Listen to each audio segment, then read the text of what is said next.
నమస్కారం, వార్తలకు స్వాగతం. ముందుగా ముఖ్యాంశాలు. BRS leader RS Praveen Kumar press meet, పలు అంశాలపై వివరణ. మాజీ మంత్రి పేర్ని నాని ప్రెస్ మీట్, ఇరు పార్టీలపై ఫైర్.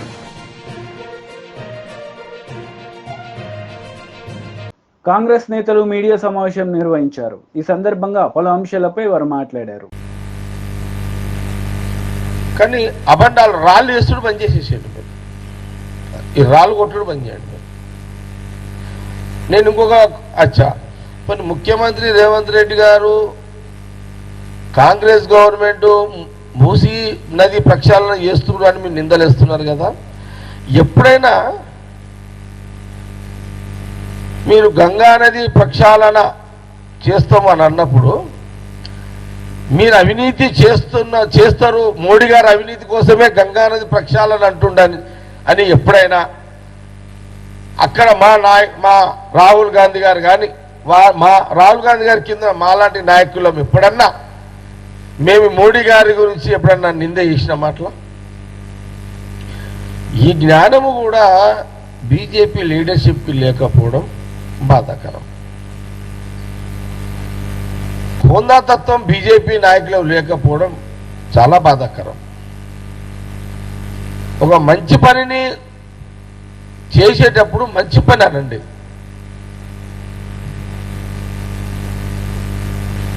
ఇక మీరు గంగానదిలో మోడీ గారు అవినీతి చేసిండు అని మీరు ఒప్పుకుంటే దీని గురించి అప్పుడు మేము క్లారిటీ ఇచ్చేస్తున్నాం. ఇదొకటి. ఇప్పుడు చూడండి, 8 నెలల్లో నేను 2 రోజులు సెక్రటరియట్కి పోయినా. మొన్న అసెంబ్లీకి 2 రోజులు ఉన్నా, నేను పోయినా 2 రోజులు సెక్రటరియట్కి పోయినా. నేను ఆ 2 రోజులు కూడా మా దామోదర్ రాజ నరసింహ గారు, మా మినిస్టర్ గారు అసెంబ్లీకి పోదాంరా అంటే నేను ఎమ్మెల్యే లేనన్నా బాగుండదు రాకపోతే అని అన్నా. ఏం కాదురా నువ్వు నడు, మన 3 జిల్లాలు సంగారెడ్డి జిల్లా పరిషత్, సంగారెడ్డి మనకు మెదకు సిద్దిపేట, మనము 3 జిల్లా పరిషత్తులు గెలవాలి ఈసారి, నువ్వు నాడు సీఎం రేవంత్ రెడ్డి తోటి నరేంద్రతో మాట్లాడదాంపా టైం దొరికితే అని నన్ను బండి ఎక్కించుకొని అసెంబ్లీకి వచ్చాడు. నేను వచ్చినాక అక్కడ చూసినా కదా అసెంబ్లీలో, నేను గతంలో బీఆర్ఎస్ గవర్నమెంట్ ఉన్నప్పుడు నేను ఎమ్మెల్యేగా ఉన్నా కదా, అప్పటికి ఇప్పుడు వ్యత్యాసం చూసాను నేను. అసలు మా మినిస్టర్స్ ఎవరి శాఖలలో వాళ్ళు ఎంత బిజీ ఉన్నారు. ఎందుకున్నారంటే ఇక్కడ ఈ కాంగ్రెస్ గవర్నమెంట్లో ముఖ్యమంత్రి రేవంత్ రెడ్డి గారి పని సీఎంగా ఆయన పని ఆయన చేస్తున్నాడు, డిప్యూటీ సీఎంగా ఈయన పని ఈయన చేస్తున్నాడు బట్టి విక్రమార్క. ఉత్తమ్ కుమార్ రెడ్డి గారు ఇరిగేషన్ ఆయన పని చేసిన. అసలు మినిస్టర్లు అందరూ చూసిన అంతా కూడా అరే బయటో భాయ్ క్యా గడబడ కర్ రే బయటకు భీ, అర్థమైందా? అసలు ఈ మినిస్టరు ఎక్కడ చూసినా ఎవరు ఏ ప్రశ్న అడిగినా, ఏ అపోజిషన్ పార్టీ ప్రశ్న అడిగినా అసెంబ్లీలో హోందాగా ప్రవర్తించారు. హోందా తత్వం లేని అసెంబ్లీ సమావేశాలు ఎప్పుడు జరిగినాయిరా అంటే 10 ఏళ్ల కాలంలో కేసీఆర్ గారు ముఖ్యమంత్రిగా ఉన్నప్పుడు. హోందా తత్వంగా నడుస్తున్న ఈ అసెంబ్లీ సమావేశాలు ఎప్పుడు రా అంటే కాంగ్రెస్ గవర్నమెంట్ సీఎం రేవంత్ రెడ్డి గారు కాలంలో. హోందాగా నీట్గా ప్రశ్నలకు జవాబులకు ప్రశ్నలు, ప్రతిపక్షాలకు గొంతు, ఇంత సిస్టమేటిక్గా అసెంబ్లీ సమావేశం జరిగింది. నేను మన సెక్రటరియట్లు ఈ మధ్యలో సెక్రటరియట్కి పోతున్నా. నా సంగారెడ్డి కాన్స్టిట్యూన్సీ సంబంధించింది ముఖ్యమంత్రి గారికి కానీ మన మినిస్టర్స్ అందరికీ రిప్రజెంటేషన్ ఇచ్చినాయి, కొంత ఫాలోఅప్ చేస్తున్నాను. అసలు సెక్రటరియట్ కలకలకలకలాడుతున్నది. పోయిన 10 ఏళ్ల కాలంలో సెక్రటరియట్లో కింద చాలా మంది ఏమంటున్నారంటే అక్కడ పార్కింగ్ జాగ దొరకలేదంట సెక్రటరియట్లో. పార్కింగ్ జాగా దొరుకుతలేదు. ఎందుకు దొరుకుతలేదు అంటే అంతమంది స్వేచ్ఛగా సెక్రటరియట్లోకి వస్తున్నారు. ఎవరు పనులు వాళ్ళు శాఖలలో పోతున్నారు, కన్సల్ట్ డిపార్ట్మెంట్లో పోతున్నారు, పనులు చేసుకుంటున్నారు. ఎంటైర్ ఆల్ మినిస్టర్స్, క్యాబినెట్ మినిస్టర్లు, మా కాంగ్రెస్ మినిస్టర్లు అందరూ అక్కడ మరి సెక్రటరియట్ టైం పెట్టుకొని కూర్చుంటున్నారు. అడంతా గంటలు గంటలు కూర్చుంటున్నారు. రాత్రి 8, 9, 10. నిన్న బట్టి విక్రమార్క సండే రోజు రివ్యూస్ చేసిండు. 3-4 డిపార్ట్మెంట్ బట్టి Vikramarka, finance department, electricity department, 2, 3. ఇప్పుడు రేపు 15 లోపల ఇది ఇంకా బ్యాలెన్స్ చేయాలి కదా, 2 లక్షలు. దాన్ని రివ్యూ. నేను ఒకరోజు శ్రీధర్ బాబు గారిని చూసిన ఇండస్ట్రియల్ మినిస్టర్గా. ఇట్లా మనం ఒక శాఖని కాదు, ఏ శాఖలో చూసుకున్నా ఈ ఉద్యోగాలకు సంబంధించి ఒక కమిటీ చేసిరు మనకు ముఖ్యమంత్రి గారు. దాని కమిటీ చైర్మన్ దామోదర్ గారు, శ్రీధర్ బాబు గారు, సీతక్క, చాలా మంది ఉన్నట్టున్నారు, పొన్న ప్రభాకర్. నేను మన దామోదర్ గారు క్యాబినెట్ ఆయన చాంబర్ ఆయన బంగ్లాకు పోయి చూసిన. అసలు ఎంటైర్ ఆల్ డిపార్ట్మెంట్స్ ఎవరంటే వాళ్ళు వచ్చి దరఖాస్తులు ఇచ్చుకునే పరిస్థితిలో మంత్రుల భవనాలు యాక్టివిటీ అయిపోయినాయి. సరే, కొందరు పనులు అయితే, కొందరు కావు, కొందరు లేట్ అయితే, కొందరు ముందు అవుతాయి, అందరు ఒకటేసారి కాకపోవచ్చు. టీడీపీ లీడర్ మీడియా సమావేశం నిర్వహించారు. ఈ సందర్భంగా పలు అంశాలపై ఆయన మాట్లాడారు. ప్రమాణ స్వీకారాన్ని జూన్ 9 ఏర్పాటు చేసుకుంటాను ప్రగల్భాలు పలికి తీరా రిజల్ట్స్ వచ్చేసరికి పిచ్చెక్కిన జగన్మోహన్ రెడ్డి గారు తనకి ఏదైతే ఒక మాజీ ముఖ్యమంత్రికి భద్రత ఎంత ఉంటుందో అంతే కల్పిస్తామంటున్నట్టు పోలీసు వర్గాలు. లేదు, నాకు భద్రత 986 మందితోటి బహుశా ఉత్తర కొరియా అధ్యక్షుడు తలదన్నేట్టుగా ఉన్నటువంటి భద్రతను ఏర్పాటు చేసుకున్న స్పెషల్ పోలీస్ ఏదైతే సెక్యూరిటీ గ్రూప్ యాక్ట్తో ఏర్పాటు చేసే ఒక యాక్టు, దాంతో 986 మందిని సెక్యూరిటీ ఏర్పాటు చేసుకొని బహుశా ఎవ్వరికి కూడా లేనటువంటి సెక్యూరిటీని ఏర్పాటు చేసుకుని అది నాకు ఇప్పుడు కావాలంటారు. దాన్ని ఇవ్వలేదు కాబట్టి పోలీసు వర్గాలు ఒక మాజీ ముఖ్యమంత్రికి ఏదైతే ఉంటుందో అదే సెక్యూరిటీ ఇస్తామంటున్నారు, అదే ఏర్పాటు చేస్తున్నారు. సహజంగా ఒక వీఐపీ భద్రత అంటే 100 మంది దాకా ఉంటారు అన్ని షిఫ్ట్లు కలుపుకొని. కానీ జగన్మోహన్ రెడ్డి గారికి 900 మంది పైచులకు భద్రత కావాలంటారు. అది ఇవ్వలేదు కాబట్టి నన్ను అంతమంది కుట్ర చేస్తారంటారు. అయ్యా జగన్మోహన్ రెడ్డి గారు, ఒకటే సూటి ప్రశ్న, మీరే హత్యలు చేసి ఉన్నారు తప్ప ఈ రాష్ట్రంలో హత్య రాజకీయాలని రాష్ట్రానికి అలవాటు చేసింది, ఈ రాష్ట్రానికి తెలియజేసింది, ఈ రాష్ట్రంలో ఏర్పాటు చేసింది మీరు, మీ తండ్రి గారు, మీ కుటుంబం తప్ప తెలుగుదేశం పార్టీకి ఏ రోజు నుంచి కూడా, పార్టీ ఆవిర్భావం నుంచి కూడా తెలుగుదేశం పార్టీకి ఆ సంస్కృతి లేదు, తెలుగుదేశం పార్టీ ఆలోచన లేదు. అందున ప్రస్తుతం మన ముఖ్యమంత్రి జాతీయ తెలుగుదేశం పార్టీ అధ్యక్షులు మాన్యశ్రీ చంద్రబాబు నాయుడు గారు అభివృద్ధి ధ్యేయంగా పనిచేసే అలవాటు తప్ప ఇలాంటి కుట్ర రాజకీయాలు కానీ, హత్యా రాజకీయాలు కానీ, దుర్మార్గ రాజకీయాలు కానీ, లేకపోతే ప్రజల్ని ఎలిమినేట్ చేసేటువంటి పరిస్థితి లీడర్స్ని అలాంటి అలవాటు లేదు. నీ కాలంలో 5 సంవత్సరాల్లో 2000 మంది తెలుగుదేశం పార్టీ కార్యకర్తల్ని పొట్టన పెట్టుకున్నావు. చివరి ఆఖరికి నీ ఎంపీని కూడా జైల్లో పెట్టి కొట్టించిన సందర్భం. కాబట్టి హత్యా రాజకీయాలు నువ్వు నేర్పుతున్నావు, హత్యా రాజకీయాలు నువ్వు చేస్తున్నావు తప్ప ఎవరు కూడా తెలుగుదేశం పార్టీ ఆనవాయితీ లేదు, అది తెలుగుదేశం సంస్కృతిలో కూడా లేదు. మీరు ఇవాళ ఏదో విధంగా అబాస్పాలు చేయాలి తెలుగుదేశం పార్టీని. ఓడాం కాబట్టి ఇది ఎట్లో గట్లా ప్రజల మీదకి నెట్టాలి ఈ ప్రభుత్వాన్ని. ఎందుకంటే ప్రభుత్వంగా ఈ 2 నెలల్లోనే ప్రజలకు జవాబుదారీతనంగా, అత్యంత బాధ్యతాయుతంగా 5 సంవత్సరాల ధ్వంసమైన పరిపాలన 2 నెలల్లోనే గాడిన పెట్టి ప్రజల ఆమోదాన్ని, ప్రజల హర్షాతిరేకాల మధ్య చంద్రబాబు నాయుడు గారు పరిపాలన చేస్తుంటే ఇవాళ అది ఓర్చుకోలేని నువ్వు నన్ను అంతమొందించటానికి జనం నవ్వుకుంటున్నారు. అయ్యా, మేము అంతమొందించాం కదా నేను రాజకీయంగా, తిరిగి కొత్తగా ఎవరు అంతమొందించాలి నిన్ను? అవసరం లేదు, ప్రజా జీవితం తరిమి కొట్టాము, ఇక నిన్ను చూడటం అంటే మమ్మల్ని మేము హత్య చేసుకున్నట్టే, కాబట్టి నీ ముఖం కూడా చూడటానికి సిగ్గుగా ఉందని జనం ఓ బ్రహ్మాండమైన తీర్పు ఇస్తే అది ఓర్చుకోలేని జగన్మోహన్ రెడ్డి గారు తను అధికార పార్టీ మీద లేదా తెలుగుదేశం, జనసేన, బీజేపీ కూటమి మీద ఒక అభాండం వేస్తున్న పరిస్థితి. జనం ఎవరు నమ్మలేదు కాబట్టి ఆ రోజు నీకు 151 సీట్లు ఇచ్చినా 5 సంవత్సరాల్లో నువ్వు 175 అన్నా కూడా ఇవాళ 11 సీట్లకు పరిమితం చేసి ప్రతిపక్ష హోదా కూడా లేదు నీకు. ఎంత దారుణం అంటే నిన్ను అంగీకరించలేకపోయారు జనం. కానీ తమరు ఇంకా అర్థం చేసుకోకుండా, ప్రజాభిప్రాయాన్ని అర్థం చేసుకోకుండా, ప్రజలు ఏం కోరుకుంటున్నారో, ఎలాంటి పరిపాలన కావాలనుకుంటున్నారో, ప్రజలు ఎలాంటి నాయకుడు కావాలనుకుంటున్నారో ఆ నాయకుడిని ఎన్నుకొని ఆయన ద్వారా పరిపాలన చవిచూస్తున్నటువంటి పరిస్థితి. కానీ తమకి బాధగా ఉంది. నీ చెల్లెళ్ళు నేను రాష్ట్రంలో కోరుకున్నారు, మాకు రక్షణ కల్పించండి జగన్మోహన్ రెడ్డి గారిని గురించని. ఒక పక్కన షర్మిల గారు, మరో పక్క సునీత గారు సొంత తండ్రిని కోల్పోయి అన్న మా నాన్నను చంపేశారు చూడంటే ఉదయం పూటేమో గుండెపోటు అన్నావు, సాయంకాలానికి గొడ్డలి పోటు అన్నావు, 3 సెకండ్ మరుసటి రోజు ఉదయంకి వచ్చేసరికి నారాసుర రక్త చరిత్ర చంద్రబాబు నాయుడు గారు అది చేయించారన్నావు. ప్రజలు అర్థం చేసుకున్నారు. హైకోర్టులు ఏం చెప్పినాయి, లేదా సిబిఐ, అసలు సిబిఐతో ఎంక్వైరీ చేయించమన్నావు. నువ్వు ప్రభుత్వంలోకి వచ్చినాక సిబిఐ ఎంక్వైరీ పని లేదన్నావు.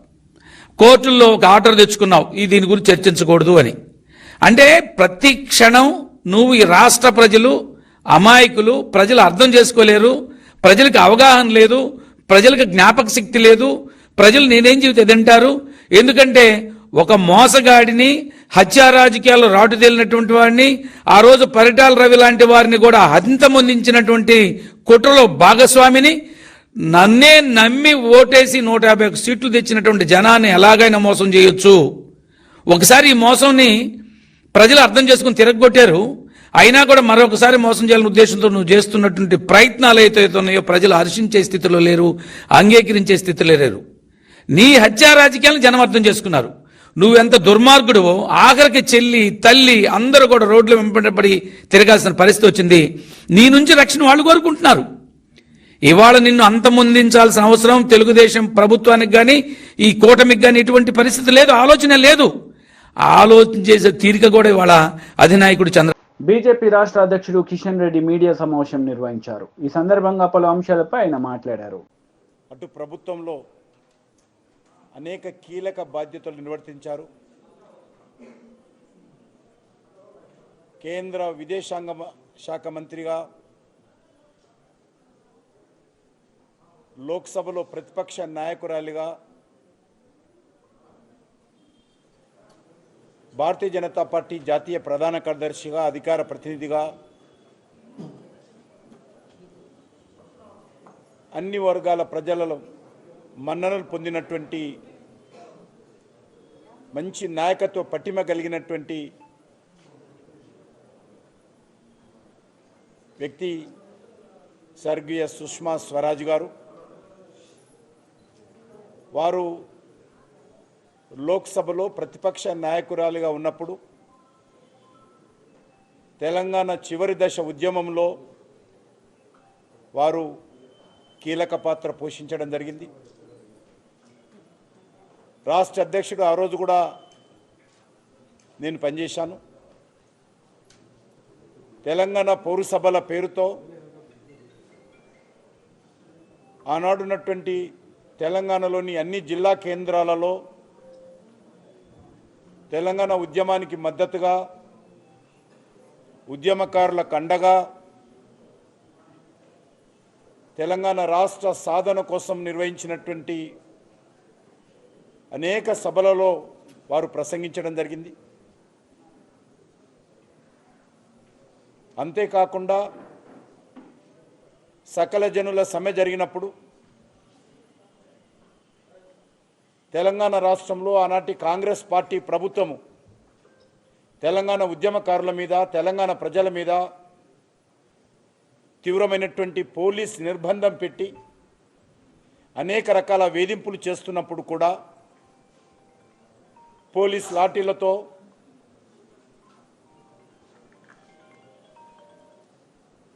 రబ్బరు బుల్లెట్లతో దాడులు జరిపినప్పుడు ఆ రోజు లోక్సభలో ఉస్మానియా యూనివర్సిటీ విద్యార్థుల కండగా, తెలంగాణ ప్రజల కండగా గొంతు ఎత్తినటువంటి, తెలంగాణ ప్రజల గుండె చప్పుడై తెలంగాణ వాణి వినిపించినటువంటి చరిత్ర శ్రీమతి సుష్మా స్వరాజ్ గారు. కేంద్ర ప్రభుత్వం మీద ఒత్తిడి చేసి లోక్సభలో బిల్లు పెట్టాలని అనేక సార్లు లోక్సభలో ఆనాటి కాంగ్రెస్ పార్టీ ప్రభుత్వం మీద ఒత్తిడి చేసి తెలంగాణ ప్రజలతో కలిసి కేంద్ర ప్రభుత్వం ముఖ్య మెడలు వంచి తెలంగాణ రాష్ట్ర సాధనలో ప్రముఖ పాత్ర పోషించారు. చివరకు లోక్సభలో బిల్లు పెట్టినప్పుడు ఏకైక నాయకురాలు ప్రతిపక్షం తరఫున తెలంగాణ ప్రజల తరఫున తెలంగాణ రాష్ట్ర ఏర్పాటుకు సంబంధించి విభజన చట్టం పైన మాట్లాడినటువంటి వ్యక్తి శ్రీమతి సుష్మా స్వరాజ్ గారు. చట్టం పెట్టినప్పుడు కూడా ఆ రోజు కాంగ్రెస్ పార్టీ అనేక రకాలుగా మళ్ళీ వాయిదా వేయాలనో బిల్లు పాస్ కాకుండా అడ్డుకోవాలనో ప్రయత్నం చేసి పొగబాంబులు వదిలినప్పుడు కారం నీళ్లు చల్లినప్పుడు కత్తులు పెట్టుకొని లోక్సభలకు వచ్చినప్పుడు వాటన్నిటిగా ఎదిరించి తెలంగాణ ప్రజల తరఫున కాంగ్రెస్ పార్టీ ప్రభుత్వం మీద ఒత్తిడి తెచ్చి బిల్లు పాస్ అయ్యేలా 160 మంది పార్లమెంట్ సభ్యులు తెలంగాణ బిల్లుకు అనుకూలంగా ఓటు వేయించినటువంటి ఘనత శ్రీమతి సుష్మా స్వరాజ్ గారికి దక్కుతుంది. తెలంగాణలో బతుకమ్మ పండుగ అయినా బోనాల పండుగ అయినా ఢిల్లీలో తెలంగాణ ఉద్యమకారులు న్యాయవాదులైనా డాక్టర్లైనా అనేక మంది బీఆర్ఎస్ లీడర్ మీడియా సమావేశం నిర్వహించారు. ఈ సందర్భంగా పలు అంశాలపై ఆయన మాట్లాడారు. 2008లో జరిగిన ఒక సుప్రీంకోర్టు కేసు, ఆ సుప్రీంకోర్టు జడ్జిమెంట్ను అడ్డం పెట్టుకొని ఇవాళ ఆ జీవో 55ను రద్దు చేసి ఈరోజు రేవంత్ రెడ్డి ప్రభుత్వం ఆగా మేఘాల మీద జీవో 29 తీసుకొచ్చి కేసీఆర్ గారు అన్ని వర్గాలకు ఏ విధంగా న్యాయం జరగాలనో స్పష్టంగా వివరించిన జీవో 55 స్థానంలో జీవో 29 తీసుకొచ్చి నిరుద్యోగుల నోట్ల మట్టి కొట్టిందని చెప్పేసి చెప్పడం కోసమే ఈ ప్రెస్ కాన్ఫరెన్స్ ఏర్పాటు చేసినాం. ఇక విషయానికి వస్తే మిత్రులారా, రాజ్యాంగబద్ధంగా ఆర్టికల్ 14 ప్రకారం కానీ ఆర్టికల్ 16 క్లాజ్ 4 ప్రకారం కానీ బలహీన వర్గాలకు ఎస్సీలు కావచ్చు, ఎస్టీలు కావచ్చు, వెనకకు నెట్టివేయబడ్డ తరగతులు అంటే ఓబీసీలు కావచ్చు, రిలీజియస్ మైనారిటీలు కావచ్చు, పర్సన్స్ విత్ డిజేబిలిటీ అంటే దివ్యాంగులు కావచ్చు, స్పోర్ట్స్ కోటా కావచ్చు, లేకపోతే ఇప్పుడు కొత్తగా అగ్రవర్ణాల్లో ఉండే పేదలు కావచ్చు, వీళ్ళందరికీ కూడా రాజ్యాంగబద్ధంగా రిజర్వేషన్లు ఇవ్వాలి. ఇవి ప్రతి దశలో కూడా రిజర్వేషన్లు అమలు చేయాలనేది రాజ్యాంగం చెప్తా ఉన్నది. చాలా పబ్లిక్ సర్వీస్ కమిషన్స్ కూడా ఇదే విషయం చెప్తున్నాయి. సుప్రీంకోర్టు ఎన్నో సందర్భాల్లో జడ్జిమెంట్లో కూడా చాలా స్పష్టంగా సామాజిక న్యాయం పాటించాలని చెప్పి సుప్రీంకోర్టు చెప్పింది. కానీ ఇవాళ తెలంగాణ ప్రభుత్వం, తెలంగాణ పబ్లిక్ సర్వీస్ కమిషన్ ఈ ప్రాథమిక సూత్రానికి, రాజ్యాంగబద్ధమైన సూత్రానికి తూట్లు పొడుస్తూ ఉన్నది. దానివల్ల చాలామంది నిరుద్యోగులకు అన్యాయం జరుగుతున్నది. ఇక గ్రూప్ 1 ఎగ్జామ్ విషయానికి వస్తే మీ అందరికీ కూడా తెలుసు, ఆనాడు కేసీఆర్ గారు గ్రూప్ 1 నోటిఫికేషన్ ఇవ్వడమే కాకుండా గ్రూప్ 1లో ప్రిలిమినరీలో ఏ విధంగా రిజర్వేషన్ పాటించాలి, మెయిన్లో ఏ విధంగా రిజర్వేషన్ పాటించాలనేది చాలా స్పష్టంగా ఒక జీవో నెంబర్ 55 ద్వారా స్కీమ్ ఆఫ్ ఎగ్జామినేషన్ కూడా ఇవ్వడం జరిగింది. కానీ ఈరోజు రేవంత్ రెడ్డి గారి ప్రభుత్వం నిరుద్యోగులను ఆదుకుంటామని చెప్పి, జాబ్ క్యాలెండర్ ఇస్తామని చెప్పి నిరుద్యోగులను మోసం చేస్తూ, నిరుద్యోగుల్లో సామాజిక న్యాయం కూడా పాటించకుండా, రాజ్యాంగం చెప్పిన ఇవి పాటించకుండా జీవో 29 తీసుకొచ్చి, దానికి ఉదాహరణకు మీకు గ్రూప్ 1లో 563 పోస్టులు ఆనాడు కేసీఆర్ గారు 503 పోస్టులకు ఇస్తే, ఈ ప్రభుత్వం 60 పోస్టులు ఎక్స్ట్రాగా కలిపి 563 పోస్టులకు 21 జూన్ 2024లో మరి మళ్ళీ ఇచ్చి, తర్వాత ఎగ్జాము జూన్ 9 నాడు కండక్ట్ చేసిండ్రు. రిజల్ట్స్ జూలై 28 నాడు రిజల్ట్స్ డిక్లేర్ చేసిండ్రు. టోటల్గా ఈ ఎగ్జామ్కు ఆ పరీక్ష రాసిన అభ్యర్థుల సంఖ్య 3,02,172 మంది. మరి ఒక్క పోస్టుకు 50 మంది అభ్యర్థులను మెయిన్కు సెలెక్ట్ చేయాలంటే 1:50 నిష్పత్తిలో 50 మంది అభ్యర్థులను ఒక పోస్టుకు చేస్తే టోటల్గా 28,150 మంది అభ్యర్థులు రావాలి. 28,150 మంది అభ్యర్థులను కేసీఆర్ గారు తలపెట్టిన జీవో 55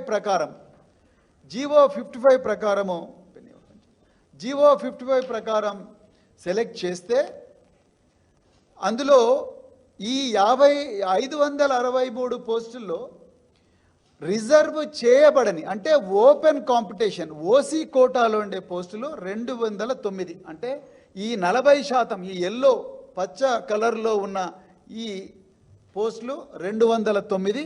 వీటి కోసం 10,450 మంది అభ్యర్థులను 1:50 నిష్పత్తిలో సెలెక్ట్ చేయాలి.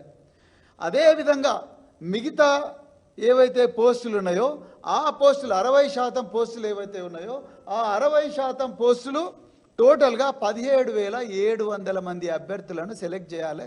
తెలంగాణ పబ్లిక్ సర్వీస్ కమిషన్ ప్రభుత్వ ఆదేశాల మేరకు అది జీవో 55 చెప్తున్నది. కానీ జీవో ఈరోజు రేవంత్ రెడ్డి ప్రభుత్వం ఏం చేసిందయ్యా అంటే ఈ సామాజిక న్యాయం అదేవిధంగా రాజ్యాంగం చెప్తున్న రిజర్వేషన్లు ప్రిలిమినరీ స్టేజ్లో YCP leader Perni Nani media సమావేశం నిర్వహించారు. ఈ సందర్భంగా పలు అంశాలపై ఆయన మాట్లాడారు. పోలీసు వ్యవస్థ ఏ రకంగా మీరు దిగజార్చారనేది ఇవాళ నంద్యాల జిల్లాలో జరిగినటువంటి హత్యా సంఘటన ఎంత కిరాతకం అంటే నారపరెడ్డి అనే ఆయన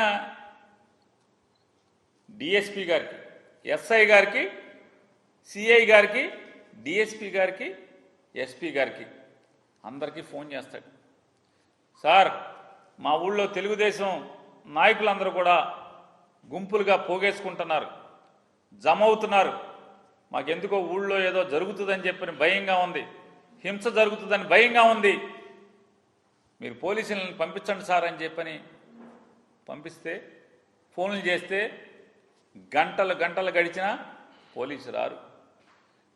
నంద్యాల హెడ్ క్వార్టర్కి, నంద్యాల జిల్లా హెడ్ క్వార్టర్కి అంటే జిల్లా ఎస్పీ ఉండేటువంటి చోటుకి అతను బస చేసేటువంటి విధి నిర్వహణ చేస్తున్నటువంటి చోటుకి 12 కిలోమీటర్ల దూరంలో ఉన్నటువంటి సీతారాంపురం అనే గ్రామం నుంచి నారపరెడ్డి అని చెప్పని ఆయన ఫోన్ చేస్తే పోలీసు రారు.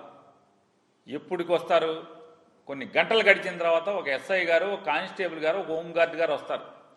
వచ్చి ఏం చేస్తారా అంటే ఈ నారపరెడ్డికి చెప్తారు, నువ్వు ఇక్కడ ఉండబాకు, నిన్ను చంపేస్తారు, మేము ఆపలేం, నువ్వు వెళ్ళి పోలీస్ స్టేషన్లో దాక్కో, నువ్వు అర్జెంట్కి వెళ్ళిపో పోలీస్ స్టేషన్కి, నువ్వు పోలీస్ స్టేషన్కి వెళ్ళిపోయి స్టేషన్లో కూర్చుని నాకు సెల్ ఫోన్లో ఫోటో తీసి వాట్సాప్లో నాకు పంపించు, నువ్వు వెళ్ళిపో ఇక్కడి నుంచి. విన్నామా మనం ఎక్కడన్నా?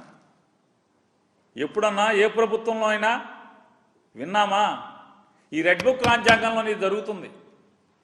పోలీసులు అయ్యా నన్ను చంపుతున్నారని ఎస్పీకి ఫోన్ చేసి చెప్తే చంపటానికి ప్రిపేర్ అవుతున్నారు, వస్తున్నారని చెప్పని ఒక 3 గంటల తర్వాత ఎస్ఐ వస్తాడు, 2 పోలీసులను వెంబడి పెట్టుకొస్తాడు.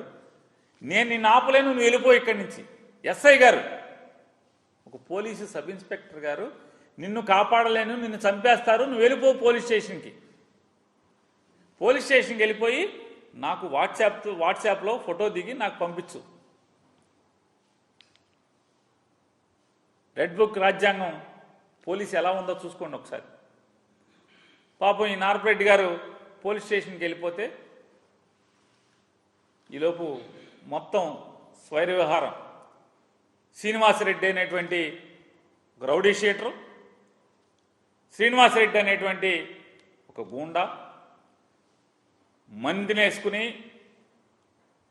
రౌడీ షీటర్లను వేసుకుని, కిరాతకులను వేసుకుని ఊరేగింపుగా కత్తులతో రాడ్లతో ఊరంపట ఊరేగుతూ బయలుదేరి ఎవరైతే ఈ నారపరెడ్డి ఇంటికి వస్తూ దారిలో నారపరెడ్డి లేడు, పోలీస్ స్టేషన్కి ఎస్ఐ పంపించేశాడని చెప్పని కౌరు తెలుసుకుని మనం ఎవడొకడిని చంపాలని వచ్చాం కాబట్టి నారపరెడ్డి తప్పుకుంటే ఎవడొకడిని వేసేయాలని చెప్పని సుబ్బారాయుడు అనేటువంటి ఒక అమాయకుడు అనేటువంటి వైఎస్ఆర్ కాంగ్రెస్ పార్టీ నికార్సైన కార్యకర్తని హత్య చేయటం. అడ్డొచ్చిన అతని భార్యను కూడా పొడవటం, కత్తులతో పొడవటం. ఇది నిన్న వార్తలు ముగించే ముందు ముఖ్యాంశాలు మరోసారి. BRS leader RS Praveen Kumar press meet, పలు అంశాలపై వివరణ. మాజీ మంత్రి పేర్ని నాని ప్రెస్ మీట్, ఇరు పార్టీలపై ఫైర్.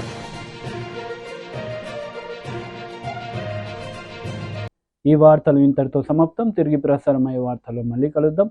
అంతవరకు సెలవు. నమస్తే.